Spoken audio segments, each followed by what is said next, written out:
Biggest play of the year for Don Blair, 50 yards, his third touchdown in 2 weeks, and the Lions within 7.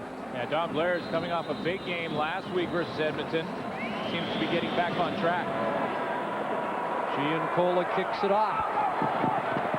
This Bomber road victory won't come easily. 12:27 to go, so a lot of time left on the clock. What a difference one player makes. When Jerron Bolden went out of the game, the BC Lions saw a completely different defensive set that they've seen all game long, and Damon Allen takes quick advantage of it. The Winnipeg Blue Bombers completely changed their philosophy when Jerron Bolden left the game. And that was the result of it. Don Blair in the end zone to get the BC Lions back in it. You know, Damon Allen is third in the league in passing yardage, but only his 15th touchdown pass of the year. Hasn't had more than 2 in a game all season long. Now the Lions defense will try and stoke up, and they've got Kahari Jones, but a penalty marker on the field.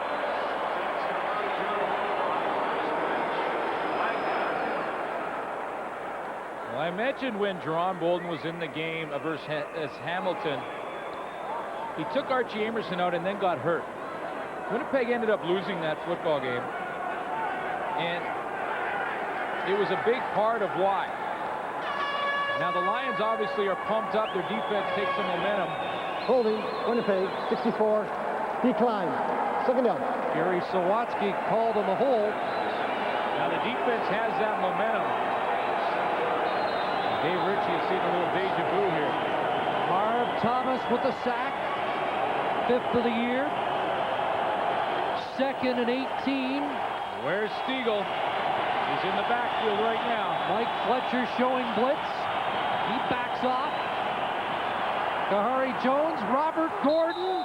What a timing play that was, and a 1st down. You know, in that time, there was a ton of concern over Milt Stiegel. In fact, the whole defense shifted. Watch how they shift to this side of the field, and when they do, where does Kahari Jones go? He goes back to the isolation on the backside on Raphael Ball. They needed 18. They got 19. And that's not a bad second choice. No, and that's a veteran receiver going a yard longer than he needed for the 1st down. He made his cut, and the ball was there. Philpott. And he drives across the 50. Corey Philpott close to 5 with Cameron Legault hanging off him. You know, Corey Philpott hasn't had the huge game, but he's been a big factor. We talked about him being important coming in with just 54 yards. It's not huge numbers, but 14 rushes keeps that defensive line honest for the BC Lions. And you think back to when Winnipeg was backed up on their 3, it was Corey Philpott that sprung it. 89 yards last week against Saskatchewan. He had a 76-yard day against Montreal 3 weeks ago. So not spectacular, but solid. Here's the pass. Look out. Picked off. Or is it? Stiegel got it back. I think he picked it off and dropped it. Did he pick it up and fumble it is the question. Central McClellan was caught in man-to-man and actually played it perfectly, cut underneath Stiegel. And they're going to talk about it right now. Did he intercept the pass and then fumble the ball? I think he stole it, ripped it right out of McClellan's hands. Well, either way, it's Winnipeg's 1st down. Either he caught it and took it from McClellan, or McClellan fumbled it and Stiegel recovered. You wonder, is that a catch or a fumble recovery? Take another look. Well, here it is to the outside. McClellan cuts underneath. He has the football there, and I think Stiegel rips it out. Does it touch the ground? Oh, you're right. There it comes loose there. And the Lions... I don't know. Was he down? He looks down. Yeah. Like he still has the football right there. Here's a great angle, and the ground made him fumble by the looks of it. That's clearly... That is the 4th bad call of this football game. They're evening out now. Kahari Jones, free play downfield. He's got a man. And the Bombers have Robert Gordon inside the 15. Well, they've been key plays, the missed calls by the official. Robert Gordon taking advantage of some momentum gained by a bad call by the official. It looked like Central McClellan was on the ground, or Here, look at back to this. Here's Robert Gordon on the catch down the seam. That's taking advantage of that, what looked like wasn't a fumble from Central McClellan that the Bombers took advantage of. Robert Gordon, 5 catches, 92 yards, so the Bombers close to having 2 100-yard receivers on the day. Philpott, big hole, touchdown. Corey Philpott, the former Lion, gets into the BC end zone. And the Bombers finish a drive tainted by a bad call, but they've gone both ways today. They have, and it was a bad call that was very close. It was one of those things that, you know, you hit the ground, the ball comes out almost simultaneously. It's a difficult call by the official, but you have to go back to it. Central McClellan has possession of the football.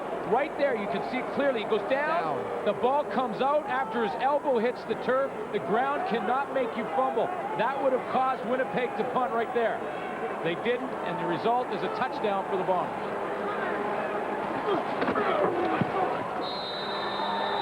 Extra point added by Troy Westwood. What a sweet return to BC it's turning out to be for Corey Philpott. Well, it started cautiously, but we could be in for a wild shootout because there's still 9:13 to go. 6 plays, 75 yards, and Corey Philpott caps the drive and restores a 2-touchdown lead for the Blue Bombers. But a lot of time left. Here's Fletcher. Up across the 35. We've got a wrestling match going on. Quickly separated, nothing serious, but Corey Philpott, who was, of course, a former Lion and released earlier in the year by the Bombers, has come back and become a huge factor. Yeah, Gary Swatsky gets a mismatch right there. He weighs 300 pounds. The guy he's blocking, Mike Fletcher, 100 pounds less. He opens that hole. Corey Philpott takes advantage of it. Number 6, Fletcher, steps up, and 100 pounds outweighed. He kind of gets pushed out of the way, and here comes Corey Philpott, untouched into the end zone. 68 yards for Philpott. Father of twins. Jerron Bolden back in the game. Here's Oliver, sidestepping a couple of tackles, and then met by the Bombers secondary. Looks like he got back up to first down territory because he made a couple of moves and lost about 3 yards. And there's Jerron Bolden back in the game, fighting through obvious pain to continue to play because they're a different defense without him. And it looks like that knee has been tweaked again. Yeah, it was a gallant effort, but the first play back, he goes right back and has to make the tackle. And he has to go out for 3 plays as soon as the training staff comes on the field, and here they come. And remember, the last time he went out, 3 plays later, the Lions were in the end zone. Well, he certainly has stiffened the Bombers' defense today. When you look at the Blue Bombers' season, the reason they're winless on the road has been their defensive woes away from home. They have averaged 41 points against per game on the road this year. In fact, the fewest points allowed, 37. So they've done the job defensively today so far. But can they get it done without Bolden? That's right. And you know, more than anything, the philosophy is now back to vanilla. And Jerron Bolden, the key was that he matched up on Alfred Jackson. They played a ton of man-to-man. They kept everyone else up in the tackle box to stop Sean Millington. That has to change now. And here's a look at how he re-injured that knee, having to make the tackle right there on Jimmy Oliver. He's at the bottom of that pile, 21.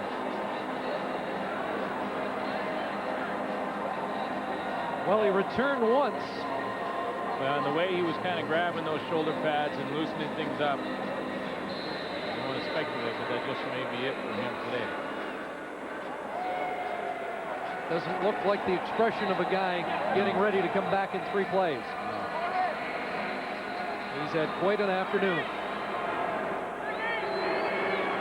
So it's a first down for BC. Allen in trouble, shakes off the Brian Clark tackle, and then throws downfield into the Lions bench, incomplete, but he did a good job of avoiding the sack. Boy, did he ever, and by the time he had spun around, he was looking at around a 20-yard loss.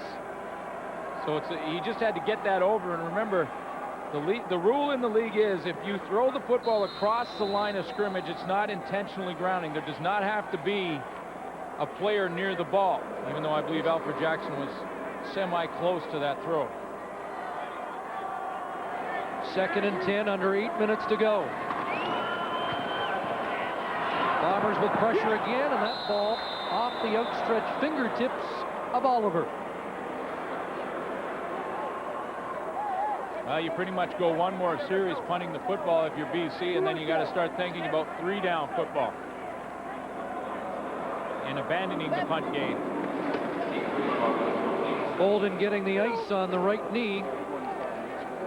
That pretty much locks things up for Jerome Bolden. Louis back in. And Johnson awaits.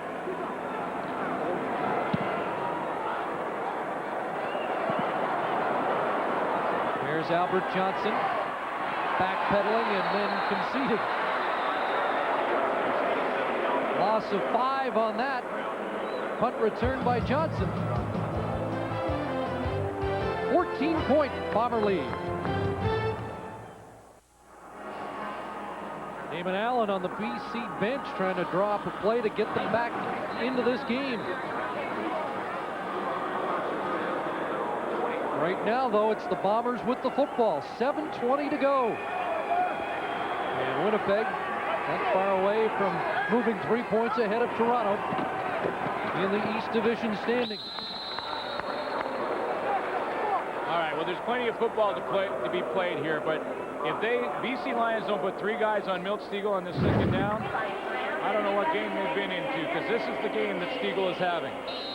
He's catching the football, 2nd and long situations, working on one-on-one. He's blocking. Saw to the left of your screen on a big 1st down from Kahari Jones, and this was a tremendous touchdown where he fought Derek Lewis for the ball and came up with it. Might as well put 3 on it. There's Kahari Jones on 2nd and 8, and guess who?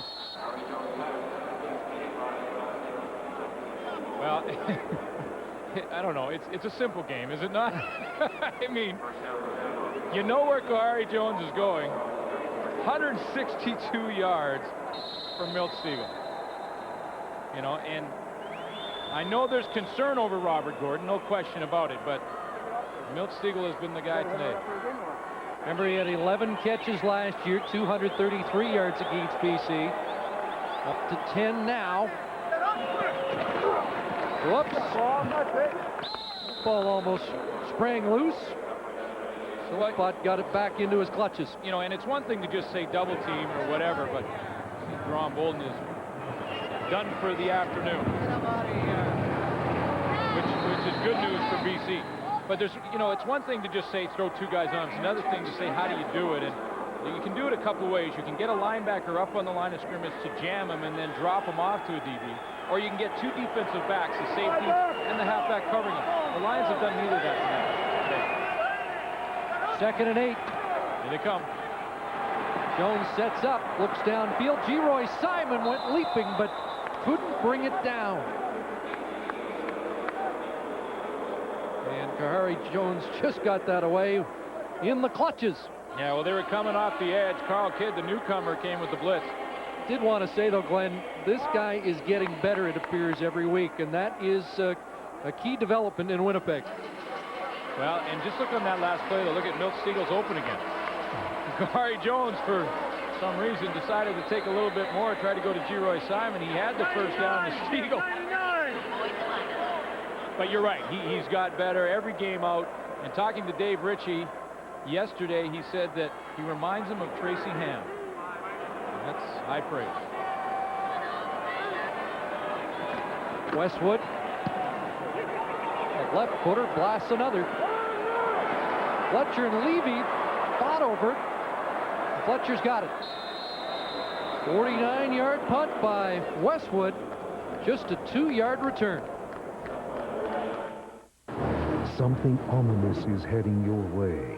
49 warships, 55 schooners, 80 transports, stretching 100 miles along the St. Lawrence River.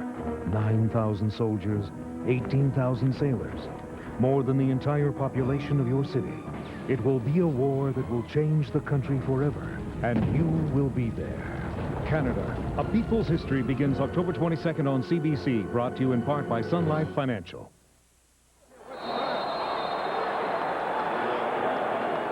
Welcome back to BC Place Stadium. We just missed an incompletion. The Lions are happy we did.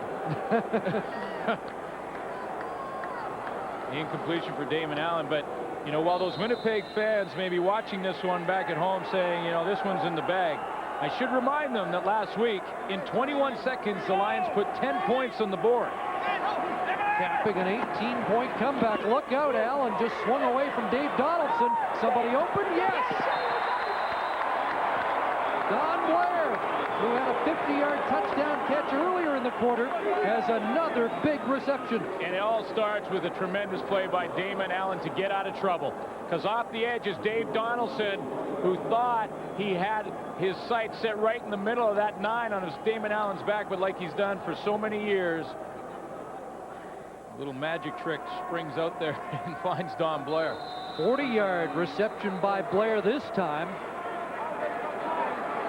And the Lions not conceding. First down. There's a pump fake. He'll look the other way. Oliver with the catch. And Real out of room. Real Wells gambled. They're going to be close.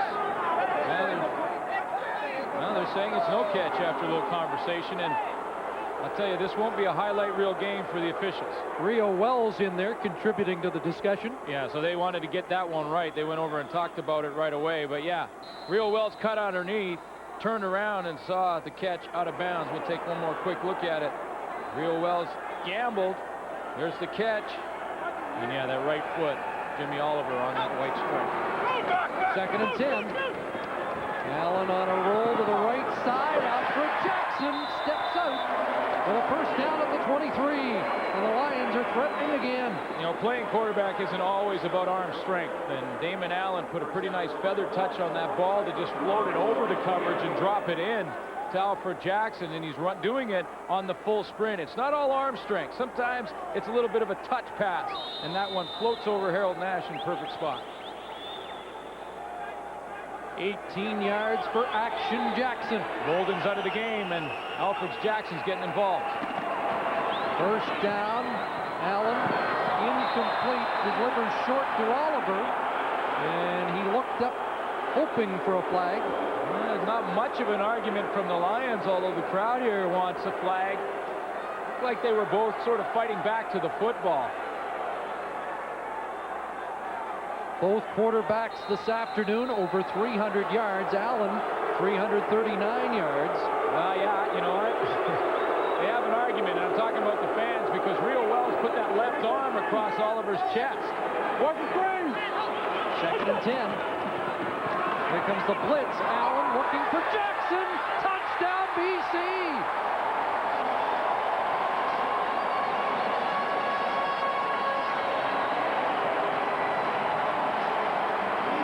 Two majors for the BC Lions scored with Jaron Bolden out of the game. One to Don Blair. Now, it wasn't against where Bolden lines up, but it was a change in philosophy. And this time, once again, the Winnipeg Blue Bombers deciding to gamble with some blitz with their best cover guy, and the guy who's been matched up on Jackson out of the game, and Jackson goes right after Harold Nash.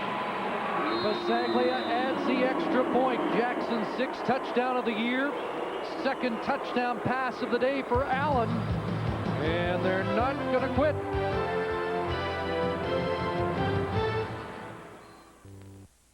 Too much turkey. Alfred Jackson into the end zone to get the Lions within 7 and 3:03 to play. Talk about nice passes and good touch on the football. This one's up and over where only Alfred Jackson can catch it. Not terrible coverage by Nash, but Jackson is the only guy who has a crack at it, and all of a sudden the Lions have a little more confidence. They had a short kick last week in the final minute, but you said make sure you kick deep here. There is lots of time to go. And look out, Albert Johnson. I don't know if Giancola can catch him. There is a flag down. But Albert Johnson, the third, has done it again.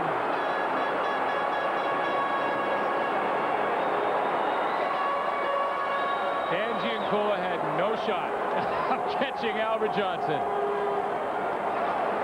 Offside. BC declined. I would think so. And the leader in all-purpose yards does it one more time. 95 yards for Albert Johnson. His 13th play over 40 yards this year. His 7th over 50 yards. Over 1,000 yards in kickoff returns this season, and that adds to it in a big way. But not only that, basically ends it. Alfred Jackson and the BC Lions were getting momentum. They had confidence in the sideline. Well, Albert Johnson just took it away from him. Marcus Howell returned to kickoff against the Argonauts a month ago for a touchdown. And Albert Johnson has done it for the Bombers this afternoon. Will that be the capper? In one game versus Edmonton this year, Albert Johnson had over 400 yards all-purpose. Great sort of gear change right in the middle. He went from second to third gear, and then now he slams it into overdrive, and I'm sorry, but Dan Giancola has no chance to catch him. That was 95 yards, not the direct route, and he did it in 14 seconds. You cannot coach speed. Just sort of put it up there. I told you. Get on turkey on Thanksgiving, baby. What's up? Where'd he go? Well, don't eat too much turkey, Albert, because you don't want to slow down in any way. That game in Edmonton was truly remarkable. 474 yards in the game, including 122 on a missed field goal return. Yeah, that tied it for Winnipeg at that time. They went on to lose that game. Again, that was problems with Troy Westwood, who's had no problems here this afternoon. Well, we've only had 35 points in the fourth quarter, and there's still 2:49 left on the clock. Yeah, lots of time. And remember, with the change in philosophy for the Winnipeg defense, this offense led by Damon Allen has put 2 points on the board, or excuse me, 2 majors on the board once they've had to make the change with Jerome Bolden out. So there's still lots of time for Damon Allen. Here's Fletcher.